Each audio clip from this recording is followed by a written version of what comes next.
Hello, everyone, and a very warm welcome back to the Best English Podcast. I'm Sophia, your host, and I'm just so thrilled to have you joining me today. Have you ever found yourself in an English conversation, knowing plenty of words, but feeling stuck when you want to politely interrupt someone? Or maybe you need to change the topic smoothly, but the right words just don't come naturally? Perhaps you want to end a conversation gracefully without sounding rude, but you're not sure how. You know the vocabulary, but you just can't seem to master the flow of real, natural English dialogue, right? If that sounds like you, then this episode 15, is exactly what you need. Because today, we're diving deep into mastering English conversations by giving you the exact tools to navigate any dialogue with confidence and ease. We're not just talking about what to say, but how to manage the conversation itself. Remember, in our last episode 14, we talked all about the power of consistency, building those unstoppable habits for long-term success. Well, today, we're taking that crucial foundation and applying it directly to your English conversations. Because consistency helps you use the right phrases over and over until they become a natural, effortless part of your speech. In this episode, specifically designed for all beginner, intermediate, and advanced English learners, I'm going to share over 50 incredibly useful phrases and expressions. These aren't just words. They're your comprehensive conversational toolkit for everything from asking for opinions and confirming understanding to politely disagreeing and even handling controversial topics gracefully.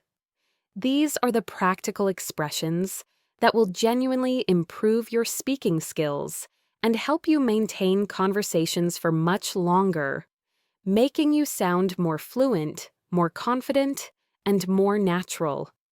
So, if you're ready to move beyond just understanding words and truly master the dynamic art of real English dialogue, then stick around.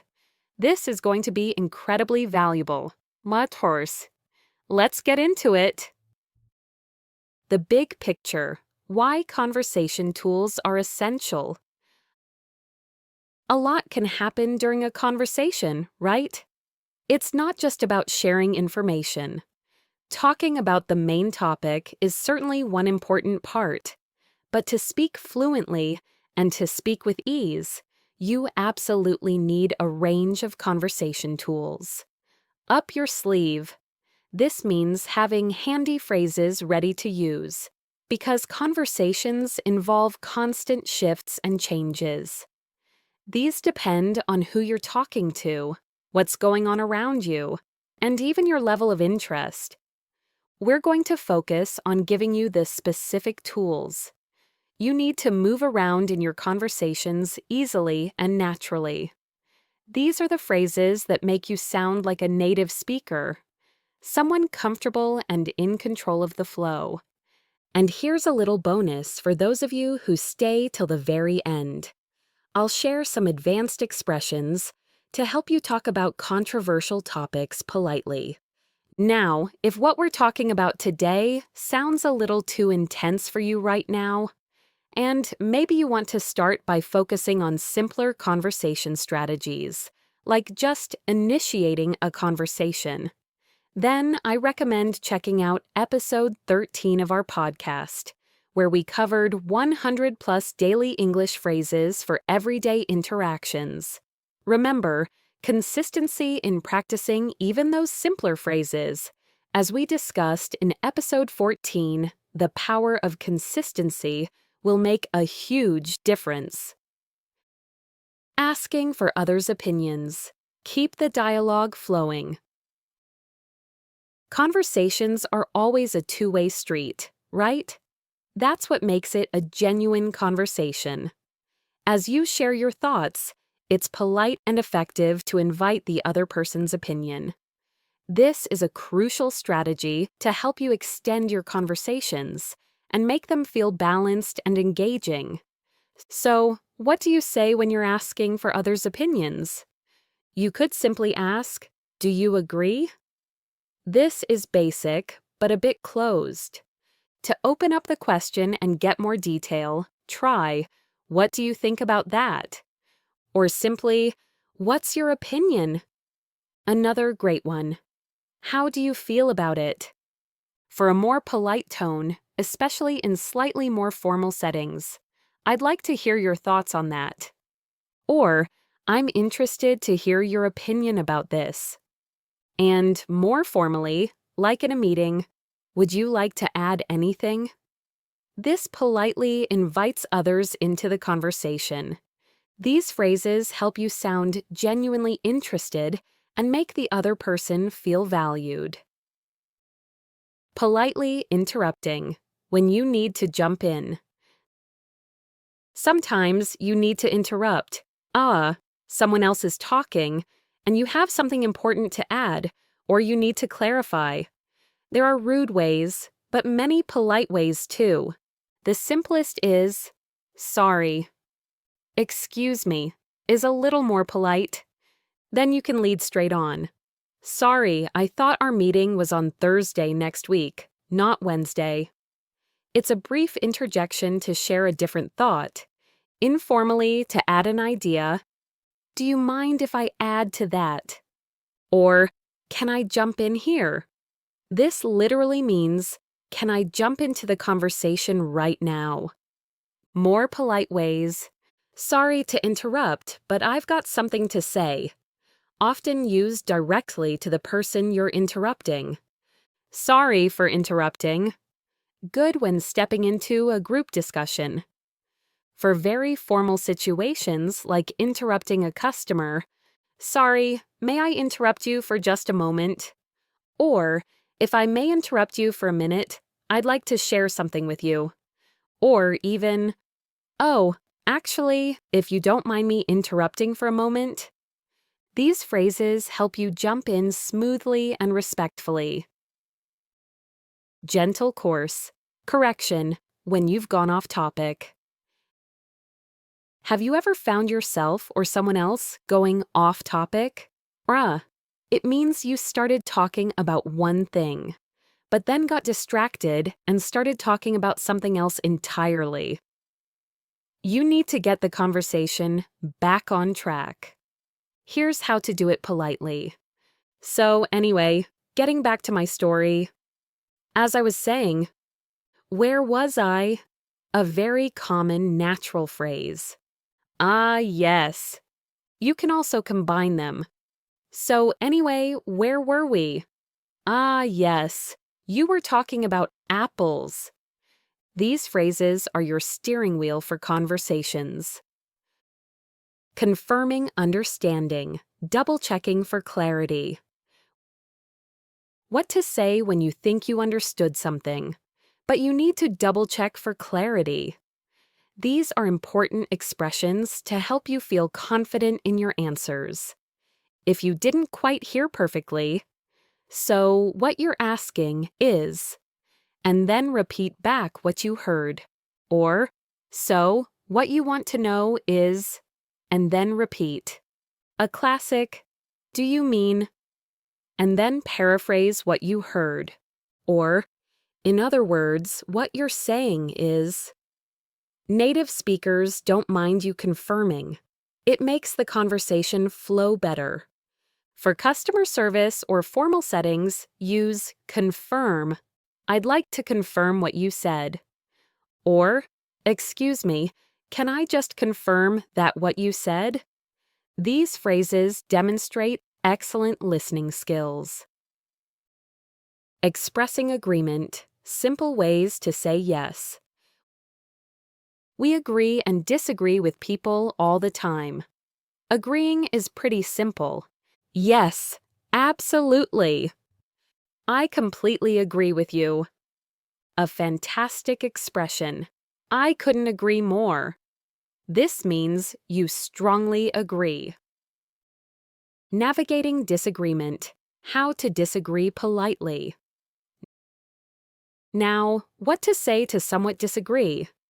These phrases show you accept some ideas but don't completely agree. I see what you mean, but I understand your point of view, but I can see where you're coming from, but I agree with you up to a point, however. For complete disagreement, I don't feel the same way. Actually, I don't quite agree. Or simply, I disagree. I'm afraid I don't agree with you on that, about that. I'm afraid here makes the statement more polite, not scared. To be very formal when disagreeing, respectfully, I have to disagree. If a discussion is getting heated, well, we'll have to agree to disagree then. This ends the discussion diplomatically. Be aware of your body language. Avoid shaking your head, rolling your eyes, or sighing unless you truly want to show frustration. Smooth transitions. Changing the conversation topic. What to say when you want to change the topic in English? This is useful if you've run out of things to say about the current subject or just want to introduce something new. That reminds me. Or speaking about, or speaking of that. This links two ideas. Example, speaking about your holiday to Greece. Did I tell you that I've got a trip planned later in the year? To introduce something completely different. Oh, by the way, did I tell you about this? Or, oh, while I remember. Or, before I forget, I've got something I want to say. You can even acknowledge it. This has nothing to do with what we're talking about, but I've got to share it anyway. Or, I know this is completely changing the topic, but I've got to tell you. These phrases are your conversation pivots. Addressing sensitive topics, talking about controversial issues. This involves more advanced conversation skills for topics like politics, religion, or social issues. You can discuss them respectfully, even if views differ. When introducing a potentially unpopular idea, I know not everyone agrees with me, but this is what I think. Or, I know this is a contentious issue. Contentious means likely to cause an argument. It might be an unpopular opinion, but I strongly believe. I don't see eye to eye with everyone on this matter, but I think it's really important to discuss this. Whilst you may not agree with my views, I'm definitely interested in hearing yours. A fun idiom. I'm not trying to ruffle anyone's feathers here, meaning not trying to upset anyone. Tirwos, Bauer. These phrases show maturity and respect in discussions. Graceful exits, ending a conversation. Politely. Having these simple expressions on hand will help you politely end a conversation and move on without getting stuck. Well, I'd best be off, meaning I need to leave. Then add, it's been great chatting. Anyway, I'd better get back to it. Or, I'd better get back to work. I'm so glad I ran into you. It's been great catching up. I'll see you soon. Practice and integration, making these phrases yours. So there you have it. That was over 50 common phrases to help you have more advanced English conversations and help you to maintain those conversations even longer. Now, all of these tools and expressions are ones that native English speakers use all the time. So, listen out for them in movies, in TV shows, and in other podcasts. Try to hear them in context. Here's the key. Tying back to episode 14 on the power of consistency. Definitely don't try and learn all of them at once. That's too much. Instead, choose a couple of them from each category and really start to get familiar with them and how to use them. Practice them consistently. Chorson. Even if it's just repeating them aloud to yourself for 5 minutes a day. Remember what we talked about in episode 14. Start small. Pick just 2 to 3 phrases from this episode to master. Make a routine. Practice them at the same time every day. Track your progress. Notice how much more natural they feel after a week. Don't break the chain. Aim to use them consistently. The more consistently you practice these specific phrases, the more natural and automatic they will become for you.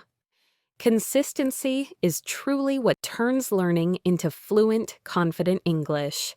So, as we bring today's episode to a close, remember that mastering English conversations is an ongoing journey, one that becomes incredibly rewarding with the right tools and, of course, consistency. You've now got over 50 powerful phrases to enhance your interactions. If you found this episode helpful, engaging, or inspiring, please do me a huge favor. Hit that like button right now.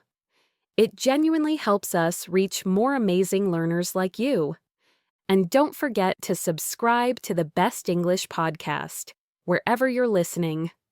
We release new episodes regularly, and staying consistent with us will naturally help you stay consistent with your English learning.